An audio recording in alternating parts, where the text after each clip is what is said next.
Comment faire jouir une femme de manière complète? Comment lui faire la totale? Bonjour à tous, c'est Fabrice Julien, coach et auteur, expert en séduction et sexualité depuis 2010, notamment auteur de Les secrets de l'extase féminine. Je vous ai aussi mis une fiche, comme un petit e-book gratuit, première inscription à la vidéo, lien en commentaire épinglé, sur comment être un bon amant, l'amant idéal, donc prenez-la. Et maintenant, on va parler de comment la faire jouir de manière totale, complète, profonde. C'est parti. J'explique souvent que nous les hommes, on est concentrés sur, on va dire, la performance. C'est-à-dire, est-ce que ma bite est assez grosse? Est-ce que je vais tenir assez longtemps? Est-ce que je vais bander assez dur? Combien de positions je vais lui faire? Est-ce que je vais lui donner un orgasme? Tu vois, on est concentré sur la performance. Quelque part, c'est tout à notre honneur.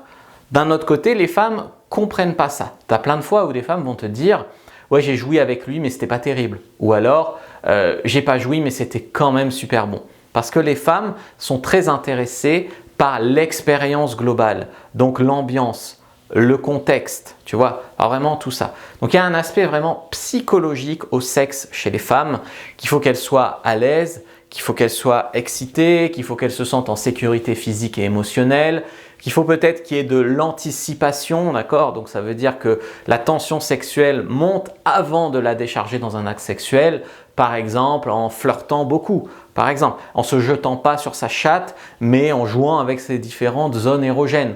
Donc vraiment tous ces aspects-là psychologiques.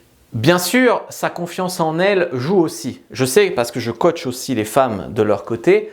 L'équivalent des hommes qui ont des problèmes à venir trop vite, par exemple, c'est des femmes qui ont des problèmes à se lâcher, en fait, avec le lâcher-prise. Donc effectivement, il y a son expérience sexuelle, comment elle se sent avec toi, son niveau de confiance en elle, parce qu'il y a des femmes où pendant que toi, tu es en train de te demander si tu tiens trop longtemps, elle est en train de se demander si ses seins ils pendent pas trop ou si elle n'a pas trop de cellulite. Tu vois, même si elle est très bien. Elles ont aussi des complexes physiques, un mental, peut-être que son ex l'a rabaissée, lui disait que c'était une étoile de mer, maintenant elle est complexée, complètement coincée. Donc il faut aussi voir que plus elle sera libérée finalement de ça, plus elle pourra jouir fort. Donc tu peux lui faire super la technique, super l'ambiance, l'expérience. Si dans sa tête elle est complètement bloquée, c'est aussi de l'accompagnement à l'orgasme qu'il faut lui faire, c'est-à-dire la rassurer, lui dire qu'elle est belle, l'encourager à jouir, jouis pour moi, ça vient, j'adore te voir comme ça, etc., etc., etc. Donc dans cette ambiance où tu encourages et rassures, etc., il va falloir quand même faire de la technique, c'est-à-dire que les gens qui te disent le sexe c'est juste du feeling, ils n'ont rien compris. Bien sûr que la technique ça compte. C'est les mêmes qui te disent le sexe sans sentiment n'a aucun intérêt. Le sexe sans sentiment n'a aucun intérêt si tu as un mauvais coup. C'est-à-dire que les sentiments donnent un intérêt. Mais regarde, il y a plein de gens, ils font du sexe le premier soir avec des inconnus, c'est le meilleur sexe de leur vie. Donc bien sûr que le sexe sans sentiment peut être jouissif. Mais encore pour ça, faut-il avoir déjà une certaine alchimie des corps, mais également beaucoup de techniques sexuelles. C'est-à-dire que si tu n'as pas particulièrement d'alchimie avec une fille, tu peux quand même être très bon, voire son meilleur coup, simplement avec la technique. Les techniques de doigtage, les techniques de cuni, etc. Moi, j'ai eu des filles avec qui je ne partageais pas forcément d'alchimie. J'étais quand même à recevoir des textos quand c'est qu'on se revoit, etc. Parce que la technique prend le relais. Après, j'ai eu des filles avec qui j'avais moi la technique. On partageait une certaine alchimie corporelle, tu vois, les phéromones, voilà, ce genre de trucs. C'était vraiment, vraiment la folie.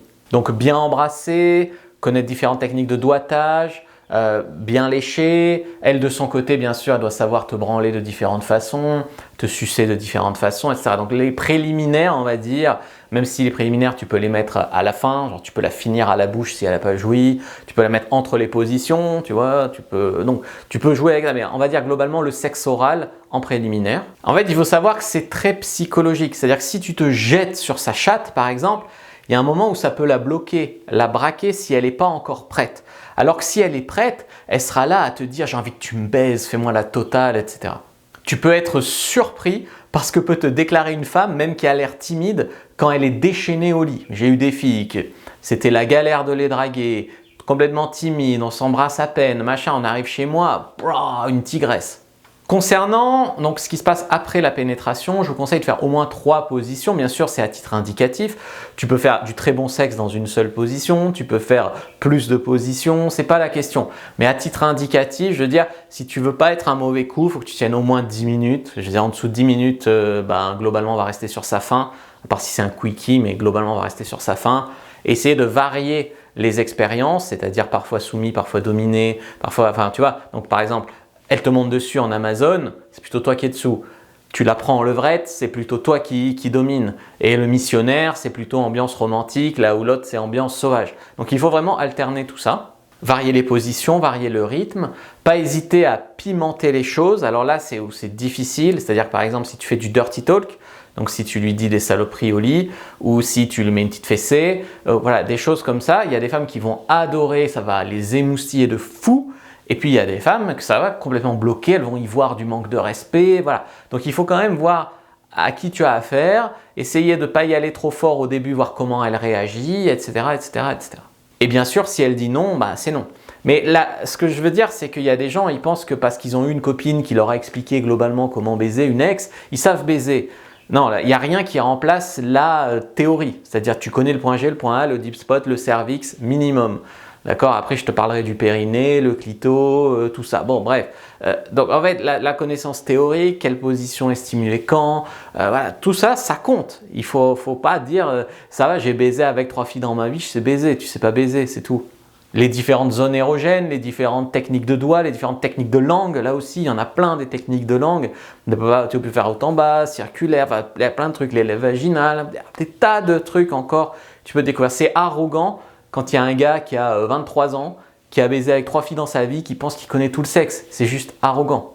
Après, bien sûr, la pratique et l'expérience, ça compte aussi. Donc, je vous ai fait un guide, le guide intégral du cunnilingus, qui est un guide qui t'explique, donc e-book et vidéo, qui t'explique comment lui faire les meilleures techniques de doigtage et meilleures techniques de cunni de sa vie. Sinon, il y a toujours ma formation Le Guide du Bon Coup qui t'expliquera à être le meilleur coup de sa vie. Si vous avez bien aimé, likez, commentez, partagez, abonnez-vous et surtout, donnez des orgasmes.